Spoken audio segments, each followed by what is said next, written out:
Buenas tardes, compañeros, soy Anuar. Estoy aquí con ustedes en el posgrado en Ciencias Físicas. Estoy en segundo semestre en el área de sistemas complejos y física estadística. Y hoy voy a hablarles un poco acerca de la ecuación de Fokker-Planck. Bueno, aquí puse dos ilustraciones. Esta es de Planck, ya lo reconocen seguramente. Y esta persona que está aquí es Adrian o Adrian Fokker. Ahorita voy a hablar un poquito más acerca de él. Entonces, la presentación la dividí en dos partes. Primero voy a hablar un poquito de conceptos sobre qué es la ecuación de Fokker-Planck, de dónde surgió, un poco de cómo se deduce y la relación que tiene con lo que hemos visto en el curso, sobre todo con la teoría cinética y la ecuación de Boltzmann. Después voy a hablar un poco de aplicaciones que son básicamente ejemplos ilustrativos donde se ocupa o donde se resuelve una ecuación de Fokker-Planck, que son, por ejemplo, difusión, conductividad y física de plasma. Bueno, entonces la ecuación de Fokker-Planck se origina en los papers de Fokker en 1914 sobre un trabajo de dipolos eléctricos, energía de dipolos eléctricos que rotan mientras están en un campo, y un trabajo de Max Planck sobre una generalización de la mecánica cuántica o algo así. No sé si alguien sabe alemán, me lo puede decir. Entonces, estos trabajos se remontan a 1914 y 17 respectivamente.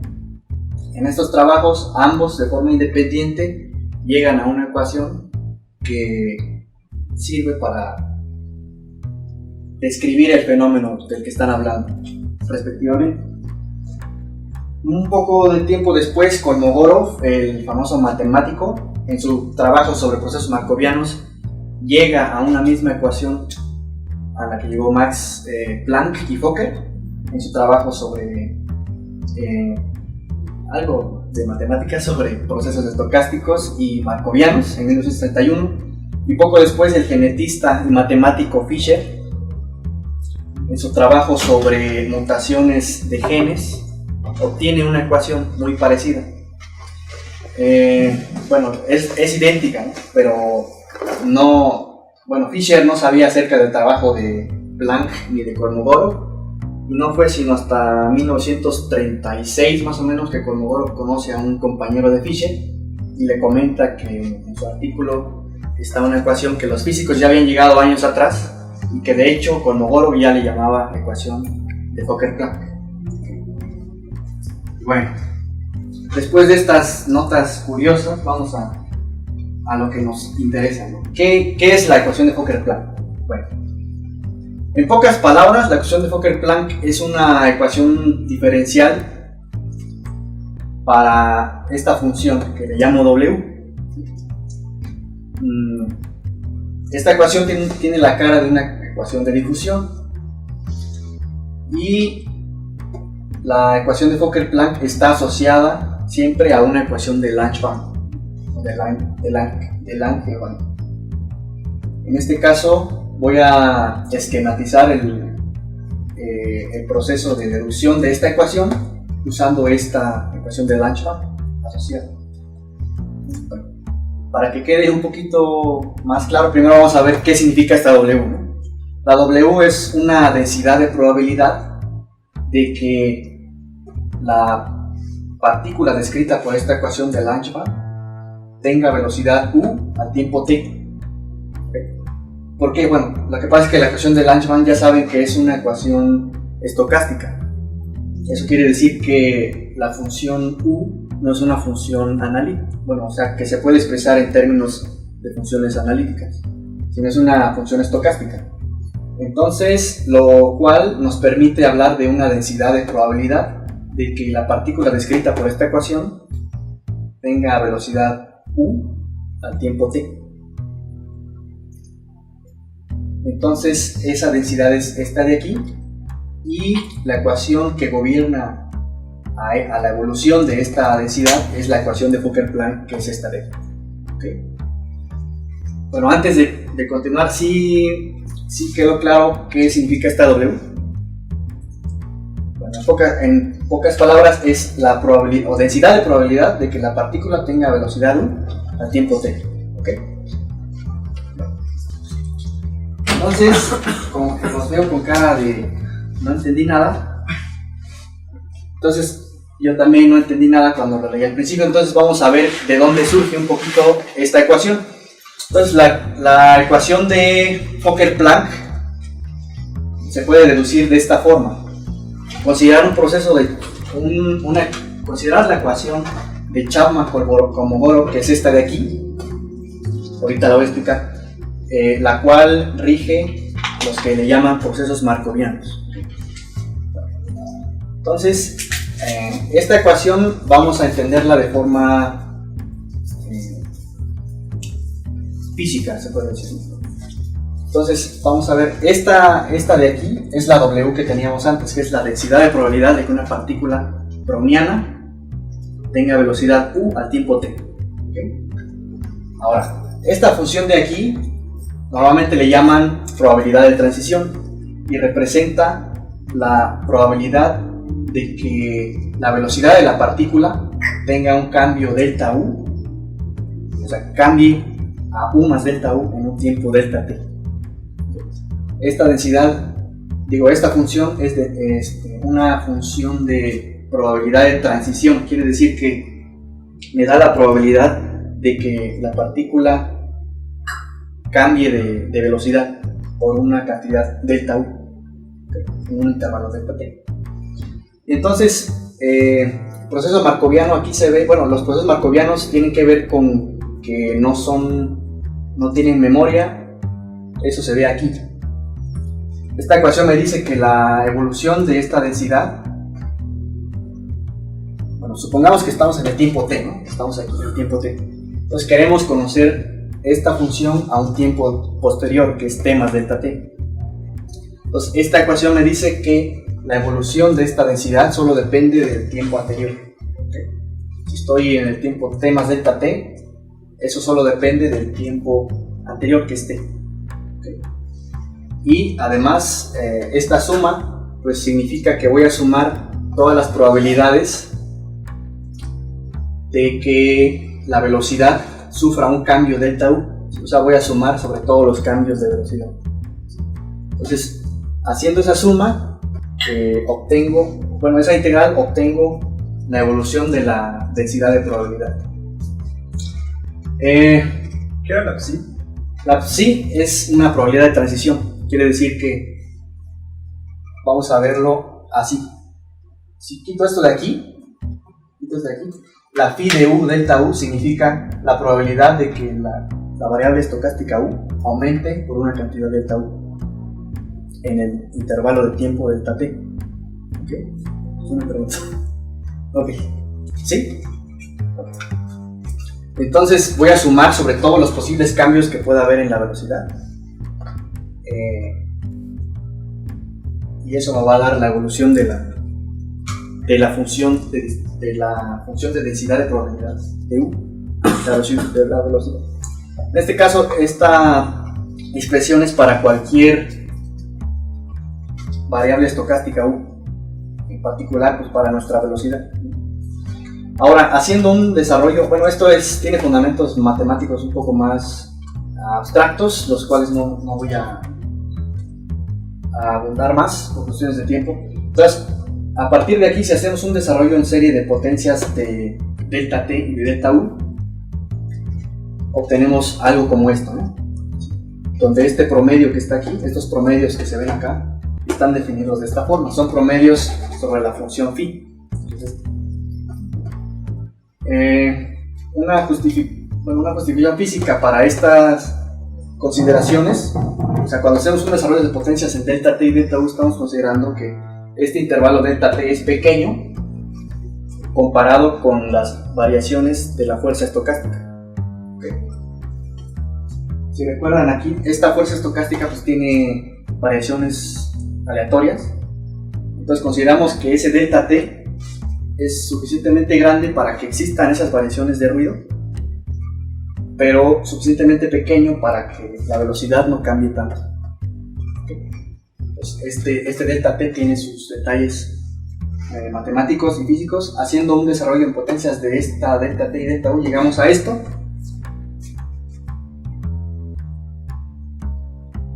Y usando la ecuación de Langevin que tenía anteriormente, que ya vimos en el curso que estos dos resultados, que el promedio de la velocidad está dado por esta función, donde esta z es la fricción del fluido.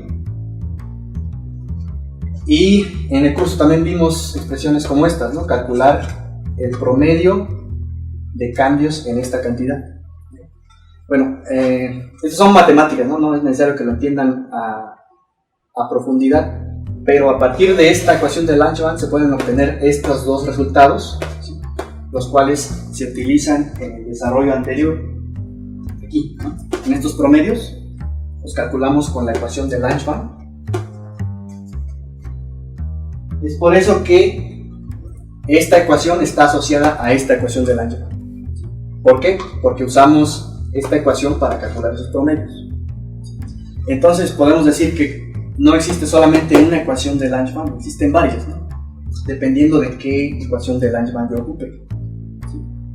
Esta ecuación es una ecuación particular de las ecuaciones de Langevin, pero aquí le puedo sumar otros términos. Entonces aquí le sumo otros términos y calculo estas cosas, lo sustituyo en el desarrollo en serie, voy a tener ecuaciones distintas que le voy a seguir llamando ecuaciones de Fokker-Planck. ¿Okay?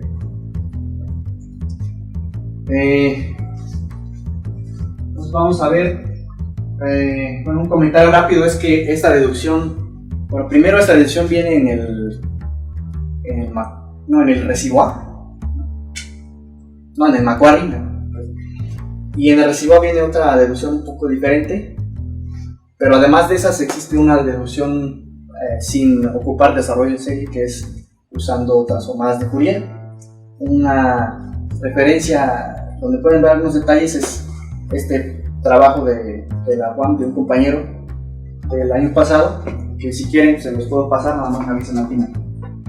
Entonces vamos a ver qué relación existe con la ecuación de Fokker-Planck y la ecuación de Boltzmann de teoría cinética.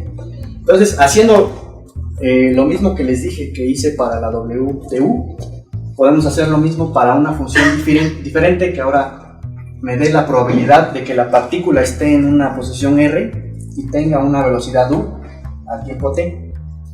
Entonces, considerando esta densidad de probabilidad, ahora estamos en el espacio-fase, se puede decir, porque consideramos la posición y las velocidades, ¿no? o en el espacio mu de Boltzmann.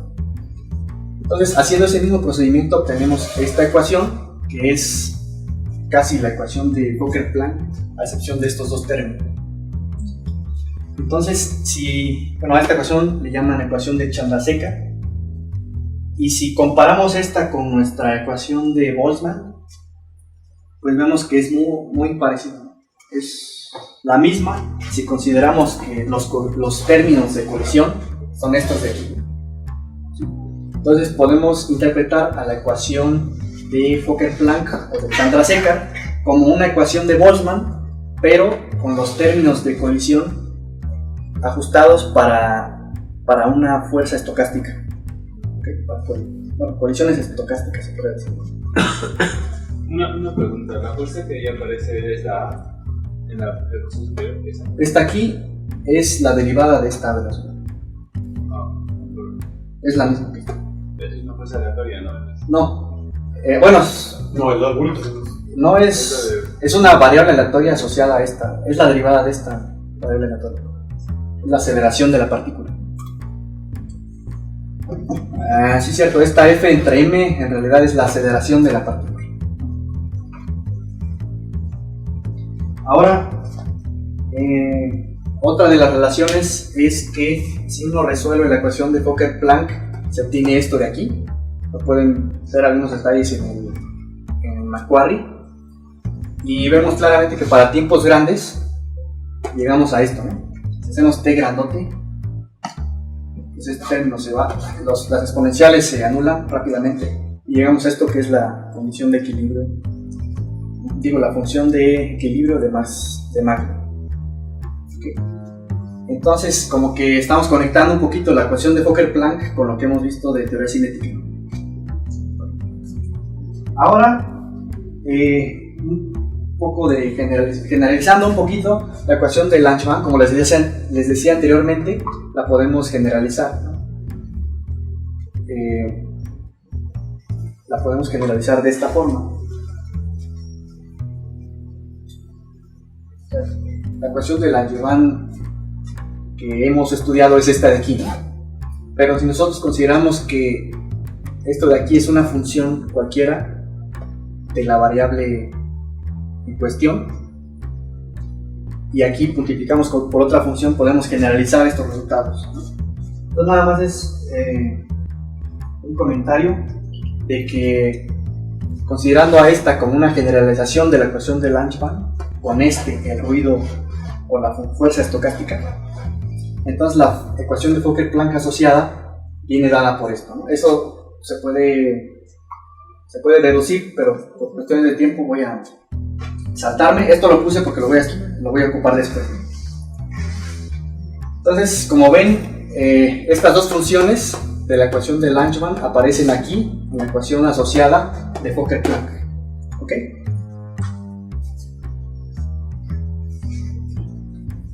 Entonces vamos con ejemplos rápidamente. Un ejemplo muy sencillo es cuando la ecuación de Langemann está dada por esta, ¿no? O sea que la constante de fricción es cero. Estamos considerando una partícula libre sujeta a fuerzas aleatorias eta, donde este eta es un ruido delta correlacionado, o ruido blanco que lo llamamos. Entonces, la ecuación de Fokker-Planck asociada a esto es esto de aquí. Lo podemos ver de la expresión anterior. Si hacemos g igual a 1 y f 0, pues esto se vuelve 1 y esto se vuelve una segunda derivada. Como f0, esto se anula. Entonces tenemos la ecuación de difusión, que es esta de aquí. Entonces, si queremos resolver esta ecuación de difusión, esta es ecuación de difusión para la probabilidad de que la partícula browniana esté en una posición x al tiempo t. ¿Okay? Entonces, pues ya vimos en clase que la solución de esto pues es la expresión que muestro aquí, donde esta capa está relacionada con el coeficiente de difusión. Lo muestro aquí. Entonces, en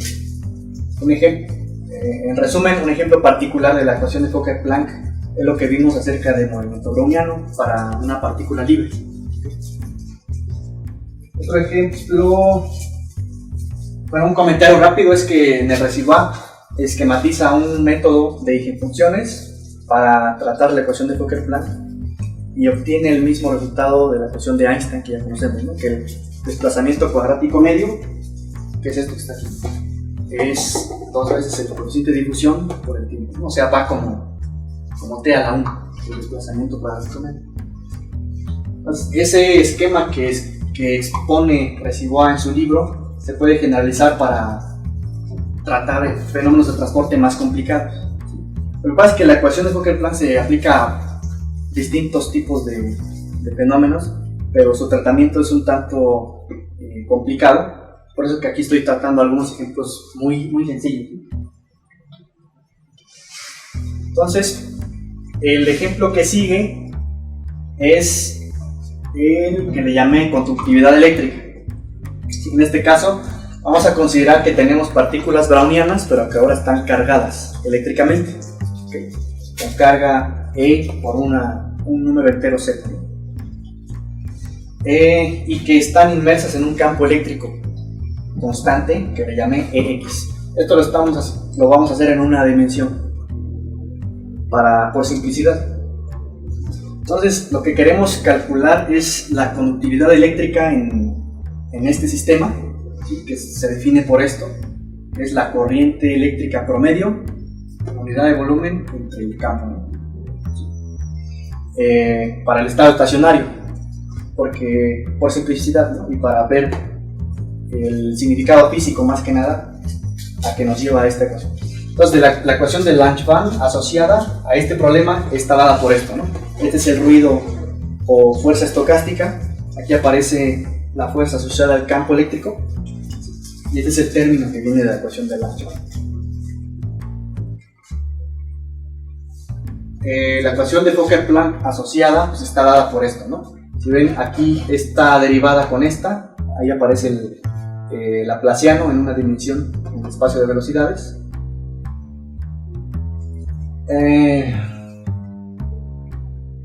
Sí, y aquí no sé si alguien me podría haber dicho o preguntado que aquí debería ser respecto al tiempo, ¿no? Lo que pasa es que aquí estoy considerando el estado estacionario, o sea, la derivada respecto al tiempo ya la estoy despreciando, porque consideramos que en el estado estacionario esta distribución ya no cambia en el tiempo. Entonces la derivada parcial respecto al tiempo se anula, entonces obtenemos que esta ecuación es la ecuación de Fokker-Planck, pero en el estado estacionario. ¿Okay? Entonces, bueno, aquí para obtener esto multiplicamos por la velocidad, la integramos por partes y obtenemos la velocidad promedio de la partícula, ¿no? Que tiene que ver con el campo magnético y la fricción en el medio, ¿no? Campo eléctrico, disculpa, y la fricción en el medio. De ahí de la definición de la conductividad, que es esto entre el campo eléctrico, pues tenemos que, bueno, pues aquí pueden ver que la conductividad eléctrica está dada por esto entre el campo eléctrico, ¿no? Donde esta velocidad se calculó usando esta ecuación de Fokker-Planck. Entonces llegamos a que la conductividad eléctrica está dada por esta expresión. Entonces vemos que depende, bueno, de la carga de las partículas, de la densidad promedio y de este coeficiente que en principio se introdujo de forma como un parámetro, ¿no? En la teoría, ¿sí? Esta z representaba la fricción del medio. Originalmente se introdujo como un parámetro, entonces si nosotros hacemos mediciones de la conductividad eléctrica, o sea, si se hacen experimentos para medir esta cantidad, con esta expresión podemos asignarle un valor experimental para este parámetro que se introdujo como un parámetro en la teoría. Entonces este parámetro se puede obtener una idea de qué orden es haciendo experimentos midiendo la conductividad eléctrica en un material con partículas cargadas. Y por último, este ejemplo de plasma, aquí hay muchos detalles, no voy a dar todos, pero pues la ecuación de Lange-Van asociada está dada por esto, ¿no? Esta parte, sin esto, es nuestra ecuación que conocemos, ¿no? Este es el ruido o fuerza estocástica. Entonces la parte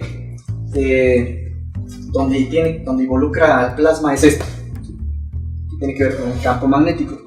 ¿Esto por qué? Porque estamos considerando al plasma como un conjunto de partículas brownianas cargadas eléctricamente, ¿sí?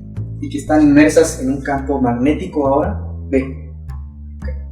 Entonces, considerando este sistema, la ecuación de Fokker-Planck, de Lange-Van, perdón, asociada a una partícula está dada por esto, ¿no? ¿Sí? Donde este operador tiene que ver con el campo magnético. La ecuación de Fokker-Planck asociada, bueno, se puede calcular y se llega a esto, ¿no? Donde vemos que la diferencia más notoria es esto que está aquí, ¿no? Donde estas omegas tienen que ver con las entradas de esta matriz, ¿sale? Entonces, siguiendo con el procedimiento que ya es esquematizado para tiempos largos, se obtiene que el desplazamiento cuadrático medio para partículas brownianas en un campo magnético está dado por esto, ¿no? ¿Sí? Donde esta omega tiene que ver con una rotación que se hizo, una transformación de coordenadas, y esta gamma pues viene dada por la fricción del medio. Entonces aquí se puede ver que para tiempos largos se obtiene algo muy parecido, bueno, aquí me faltó un 2, algo muy parecido a lo de Einstein, ¿no? Que es esto, de hecho. Para la componente Z se obtiene Einstein. Para las componentes X y Y si el campo magnético está apuntando en la dirección Z, para los componentes X y Y se tiene esto, donde ahora el coeficiente, se define un coeficiente de difusión efectivo, que viene dado por esta expresión de acá, ¿no? Donde esta omega tiene que ver con entradas de esta matriz, o sea, esta omega es proporcional al campo magnético, ¿sí? Entonces, bueno, estos detalles los pueden ver en este artículo de la Revista Mexicana de Física. Al rato les paso la referencia. Y pues como pueden ver, en este corto tiempo vimos algunas aplicaciones de la ecuación de Fokker-Planck para distintos sistemas. Como pueden observar, se puede aplicar para sistemas muy variados, ¿no? Como difusión de partículas inmersas tanto en campos magnéticos como en campos eléctricos. Y bueno, todo esto tiene, bueno, es un campo que todavía se sigue estudiando, ¿no? Hay artículos más o menos recientes, como por ejemplo este, del 2006 más o menos, donde resuelven la ecuación de Fokker-Planck para distintas fuerzas ejercidas sobre las partículas brownianas. Y creo que es todo. Gracias por su atención. Si tienen alguna pregunta.